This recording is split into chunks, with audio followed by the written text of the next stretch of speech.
Bonjour et bienvenue au salon IDEO Healthcare, le salon virtuel privé dédié au développement international des entreprises françaises qui sont spécialisées dans l'industrie et la technologie de la santé. Ce salon est organisé par Expansio en partenariat avec VVR Médical. Aujourd'hui, donc, je suis ravie d'accueillir Monsieur Virgile Geoffroy, qui est le dirigeant de la société Lab Service. Bonjour Monsieur Geoffroy. Bonjour Laurence. En quelques mots, Labservice est une société informatique spécialisée dans le secteur de l'instrumentation scientifique.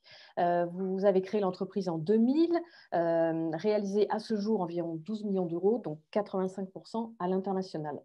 Alors, on voudrait en savoir un petit peu plus sur votre activité. Est-ce que vous pouvez nous décrire l'offre que vous proposez et surtout à qui elle s'adresse? On a créé cette entreprise en partant du constat que les fabricants d'instruments scientifiques, leur culture était plutôt tournée vers le scientifique, mais sans l'informatique, rien ne marchait, vraiment. Donc, on a eu l'idée de créer, en fait, pour eux, une offre de produits-services autour du device, de l'hardware, de l'ordinateur, du serveur, en leur proposant des solutions préintégrées pour venir piloter leurs instruments scientifiques. C'est parti vraiment de ce constat-là au départ.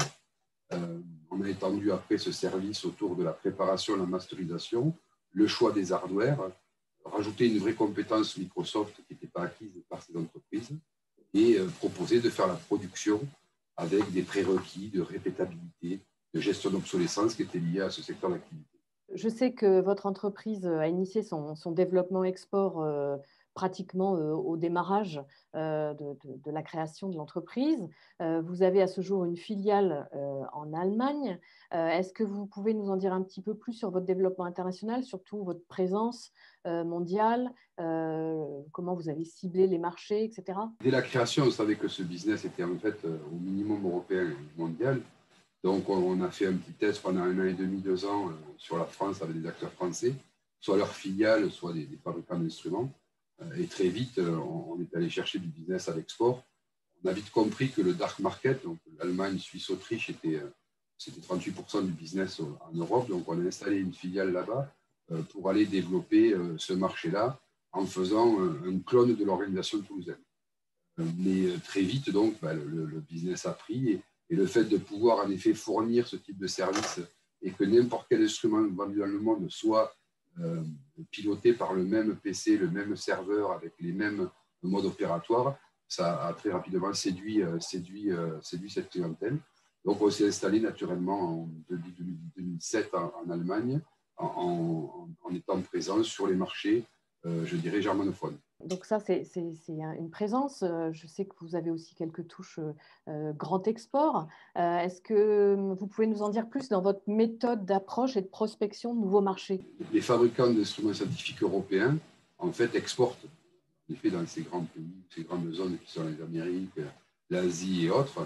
Donc, on a suivi, en fait, nos clients en leur proposant des bundles mondialisés, des kits mondialisés, pour pouvoir livrer ce même instrument avec cette même informatique partout dans le monde. Donc, en fait, c'est quand même un marché de niche avec très peu d'acteurs. Donc, la façon dont on les a prospectés et abordés, ça a été surtout à travers des salons, donc où on était en prospection des exposants. Marché mature et petit, donc très co-sanguin dans le recrutement. Donc, un effet snowball incroyable, de recommandations entre les clients pour venir travailler avec nos solutions. Voilà vraiment comment ça s'est passé. On a vraiment développé le digital depuis 3-4 ans maintenant autour de LinkedIn, avec une vraie approche de prospection, de coffee meeting, de transformer le digital en réalité.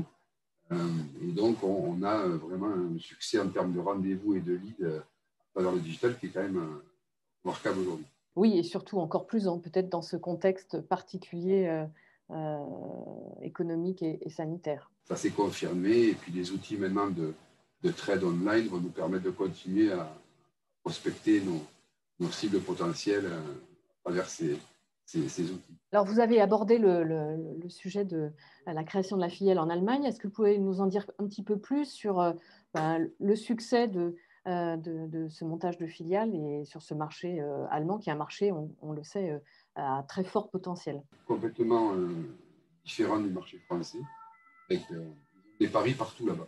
On a commencé par rencontrer des entreprises qui avaient échoué. On voulait savoir les raisons structurelles de l'échec. Alors souvent, ça a été lié à justement une différence de prospection commerciale entre la France et l'Allemagne, qui n'avait pas bien fonctionné. Et ensuite, on a très vite senti aussi l'aspect culturel. Donc, on s'est rapproché de nos partenaires banquiers en particulier, qui nous ont mis des structures en place où on a compris aussi les différences culturelles entre l'Europe du Nord et l'Europe du Sud pour aller bâtir ça. Et puis, on s'est appuyé aussi sur nos clients européens pour comprendre un petit peu la façon dont ils travaillaient. Donc, ça s'est fait vraiment dans ce cadre-là. Ça s'est fait doucement, mais vraiment sûrement. Et toutes les relations qu'on a aujourd'hui sur ce marché germanophone sont hyper durables. On n'a pas perdu un client depuis 2007 sur la zone. Oui, c'est une belle réussite, en effet.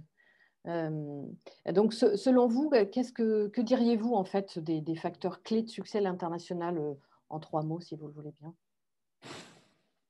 Le franglais, si je me permets l'expression, donc vraiment mettre l'accent sur les langues, c'est très très important, de bien se comprendre parce qu'il y a des cultures différentes, il faut vraiment correctement parler soit la langue du pays en native speaker, mais maîtriser l'anglais business absolument. La deuxième chose, c'est justement d'adapter peut-être son offre aussi aux us et coutumes qu'on peut rencontrer dans ces pays, que ce soit un service achat en Allemagne, ce n'est pas la même chose qu'un service achat en France. Et être certain d'avoir bien ciblé le business et d'avoir bien défini le produit et le service qu'on va les proposer. Aujourd'hui, si vous réunissez ces trois choses, vous travaillez et ça fonctionne. Merci beaucoup. Dernière petite question. Est-ce que vous pouvez nous dire ce que vous pensez là, de l'événement organisé par Expansio sur ce salon virtuel dédié aux entreprises françaises qui veulent exporter dans ce domaine qui est le vôtre? Moi, j'y vois un premier. Déjà, c'est rencontrer Expansio, parce que si je parle devant vous aujourd'hui, c'est aussi parce qu'Expansio nous a aidé dans tout ce qui est levée d'opportunités pour aller aider notre export. J'y vois surtout un lieu de rencontre où justement on peut apprendre des uns des autres, de ce qui se passe bien, de ce qui ne se passe pas bien, et de partager nos expériences, parce que si on y va grouper, c'est encore mieux. Donc, je pense que c'est là la première des choses. La deuxième chose, c'est peut-être trouver des opportunités aussi de business en accompagnant des entreprises. Ça nous est arrivé sur certains salons de découvrir des clients qui avaient besoin en fait des produits et services de leur service pour réussir à l'export parce qu'ils ne savaient pas mondialiser par exemple un kit ou un bundle. Donc on a pu partager ça, comme on a pu partager nous aussi des informations sur le réseau de nos clients pour distribuer dans certains pays plutôt que de filialiser. Donc voilà, moi c'est un lieu de rencontre en plus avec la période que l'on vit intéressant puisque depuis son bureau on peut arriver à faire ce type de rencontre et développer le business. Donc moi je dis voilà, bonne chance à ce type de salon et de bien trouver les formules qui vont intéresser les visiteurs et les participants. Parfait. Bah, écoutez, merci beaucoup encore d'avoir accepté de témoigner sur ce salon et puis à très bientôt. Merci. Merci Merci. beaucoup. Au revoir.